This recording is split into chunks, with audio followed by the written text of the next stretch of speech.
ብዙ ጊዜ መንፈሳዊ ህይወታችን እንዳናርግ ፈተና ወደ ህይወታችን ይመጣል። ፈተናው ከሚመጣበት አቅጣጫ አንፃር የመጀመሪያው ከሰይጣን ነው።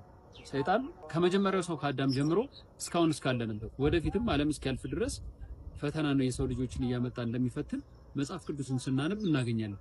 የመጀመሪያው ሰው አዳም የተፈተነው በዲያብሎስ ነው።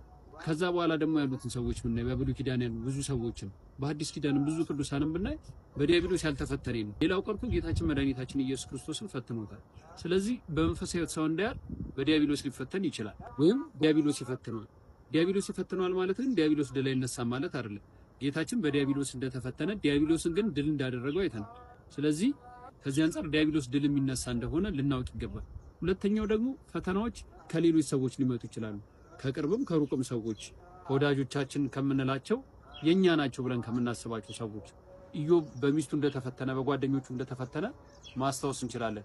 ከዛ በተጨማሪ ደግሞ ለስልጣናቸው ወይም ደግሞ ለሚያደርጉት አገልግሎት ረዳት ከሆናቸው ሰዎች ሊመጣ ይችላል። ይህንን ዳዊት ሳኦልን ሲረዳው ሳኦል ግን እንዴት በቅናት እንደተነሳሳበት ማየት እንችላለን። ሶምሶን በደሊላ እንደተፈተነ። ስለዚህ ፈተናዎቻችን ከሰው ከሌላ ሰው ሊሆን ይችላል። ሶስተኛውና ትልቁ ደግሞ ከራሳችን የሚመጣው ይህም ደግሞ መንፈሳዊ ስራዎችን ባለመስራት ጾም፣ ጸሎት፣ ስግደት፣ ንስሐ፣ ማስቀደስ፣ መጽሐፍ ቅዱስ ማንበብ እነዚህ ነገሮችን አለማድረግ ለፈተና እንድንጋለጥ ሊያደርገን ይችላል። ከዚህ አንፃር የኛ ፈተና ከየት እንደሚጀምር ልናውቅ ይገባል። ፈተናችን የሚጀምርበትን አወቅን ማለት ለመንፈሳዊ እድገታችን ለመፍትሄው ትልቅ እርምጃ ለመራመድ ስለሚረዳ